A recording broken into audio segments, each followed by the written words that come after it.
भगवान राम की लीलाओं के वर्णन का प्रारंभ। राजा आनंद से झूमने लगे। उनके घर स्वयं भगवान जो आ रहे हैं।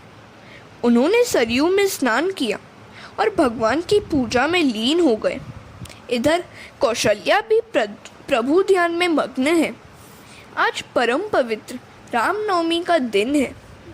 जेहि दिन राम जन्म श्रुति गावही, तीरथ सकल तहाँ चली आवही। भगवान शंकर ज्योतिषी के वेश में अयोध्या की गलियों में घूम रहे हैं। उनके इष्ट देव हैं बालक राम। प्रातः काल से ही देव गंधर्व प्रतीक्षा कर रहे हैं। वैष्णव जन जब तक अत्यंत आतुर नहीं होते हैं तब तक भगवान का जन्म नहीं होता। परम पवित्र समय आया। चैत्र मास शुक्ल पक्ष और नवमी तिथि। मध्याह्न का समय हुआ और विप्रधेनुसुर संत हित लीन मनुज अवतार, निज इच्छा निर्मित तनु माया गुण गोपार। सियावर रामचंद्र की जय, रघुपति रामचंद्र की जय। दशरथ के घर साक्षात परब्रह्म श्री हरि प्रकट हुए। जो निर्गुण थे वही भक्तों के प्रेम के कारण आज सगुण बन गए हैं। अगुण अरूप अलग अजजोई, भगत प्रेम बस सगुन सो होई। वेदों ने जिनका इस प्रकार वर्णन किया है वहीं श्रीहरि भक्तों के हितार्थ आज दशरथ के घर पुत्र का रूप लेकर आए हैं। बिनु पद चलई सुनई बिनु काना, कर बिनु करम करई विधि नाना। आनंद रहित सकल रस भोगी, बिनु बानी वक्ता बड़ जोगी। तन बिनु परस नयन बिनु देखा, ग्रही घ्राण बिनु बास अशेषा। अति सब भांति अलौकिक करनी, महिमा जासु जाई नहीं बरनी। जेहि इमी गावही वेद, बुद्ध जाहि दरहि मुनि ध्यान। सोई दशरथ सुत भगत, हित कुशलपति भगवान। आकाश में से देव और गंधर्वों ने पुष्प वृष्टि की। आज बताया कि मैं अपने भक्तों की चारों ओर रक्षा करता हूँ, सो चतुर्भुज रूप से प्राकट्य हुआ। माता जी ने स्तुति की, प्रभु मेरे लिए आप बालक बन जाइए। मुझे माता कहकर पुकारे। माता जी को उन्होंने दिखाया कि वे परमात्मा हैं।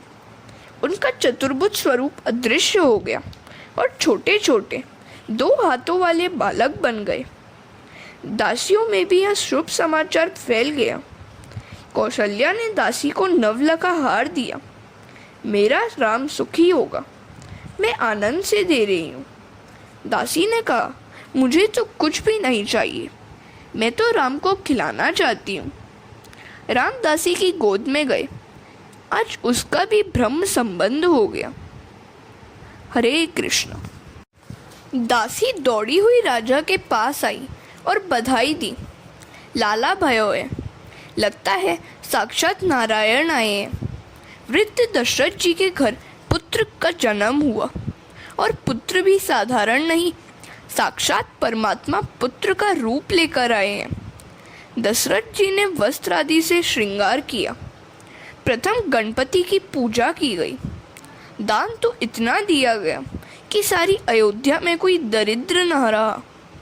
वशिष्ठ ने वेद मंत्रों का उच्चारण करके मानसिक अभिषेक किया। दशरथ जी अंतपुर में आए। आज राम के दर्शन से सारी दासियां इतनी हर्षान्वित हो गई थी कि वे देहभान भी भूल गई थी। देहभान ही नहीं तो मान मर्यादा और लज्जा की बात ही क्या, परमानंद हो गया। देव गंधर्व आदि भी सूक्ष्म रूप से पुत्र राम के दर्शन कर रहे हैं। राम जन्म से सभी देवों को आनंद हुआ, किंतु एक चंद्र को दुख हुआ। रामलीला के दर्शन से सूर्य नारायण आनंद से स्तब्ध होकर स्थिर हो गए, आगे बढ़ते ही न थे। सूर्यास्त के बिना चंद्र राम का दर्शन कैसे करे? तो चंद्र ने राम से प्रार्थना की, इस सूर्य को कहिए कि वह आगे बढ़े, वह मुझे आपके दर्शन ही नहीं करने देता। चंद्र को रोना आ गया तो रामचंद्र ने उसे आश्वासन देते हुए कहा, आज से मैं तेरा नाम धारण करूंगा। फिर भी वह प्रसन्न नहीं हुआ तो रामचंद्र ने उससे कहा, तू धीरज धर, इस बार मैंने सूर्य को लाभान्वित किया है, किंतु भविष्य में कृष्णावतार में सबसे पहले तुझे दर्शन दूंगा। कृष्णावतार में रात्रि के 12 बजे जन्मूंगा, सो तुझे ही लाभ मिलेगा। कृष्ण जन्म के समय 3 व्यक्ति ही जाग रहे थे, वसुदेव, देवकी और चंद्र। जो रात्रि के समय जागते रहते हैं उन्हें ही कन्हैया मिलता है, सोए हुए को कन्हैया नहीं मिलता। जागने का अर्थ क्या है? जानिया तबहि जीव जग जागा, जब सब विषय विलास विरागा। गीता जी में भी कहा गया है, या निशा सर्वभूतानां तस्यां जागर्ति संयमी, यस्यां जागृति भूतानि सा निशा पश्यतु मुनेः। नित्य शुद्ध परमानंद को प्राप्त करने की ओर जो कभी ध्यान नहीं देते हैं, उन सभी भूत प्राणियों के लिए जो रात्रि है, उसी समय में योगी जागकर प्रभु स्मरण करते हैं। प्राणी जिस सांसारिक नाशवान क्षणिक सुखों में जागते हैं, वह रात्रि के समान ही है। वैसे पुरुषों को परमात्मा का ज्ञान नहीं हो सकता। वसुदेव जी देवकी की स्थिति तो देखो, संपत्ति, राज्य, संतान सब कुछ छिन गया। निरपराध होते हुए भी हाथ और पांवों में जंजीर लगा दी गई, फिर भी वे हमेशा प्रभु का स्मरण करते रहे। दुखों में भी प्रभु के नाम का विस्मरण न करना। दुख में सचेत रहकर जो व्यक्ति ईश्वर का भजन करता है, उसके घर स्वयं भगवान आते हैं। स्वामी विद्यारण्य ने कहा है कि नल और राम जैसी विभूतियां के जीवन में भी दुखद प्रसंग आए थे, तो हम जैसे साधारण जनों की तो बात ही क्या है। तो दुख से कभी मत डरना। वियोग में कथा होती है, संयोग हुआ नहीं कि कथा बंद। जब तक जीव का ईश्वर से विरह है, तब तक कृष्ण कथा है। जीव और ईश्वर का मिलन के बाद तो कथा का प्रश्न ही नहीं है। भागवत के 10वें स्कंद के 14वें अध्याय में सुदामा चरित्र के समय सुखदेव जी को प्रेम को नियंत्रित करना पड़ा था, दबाना पड़ा था। यदि प्रेम में समाधि सी लग जाए तो राजा परीक्षित का क्या हो?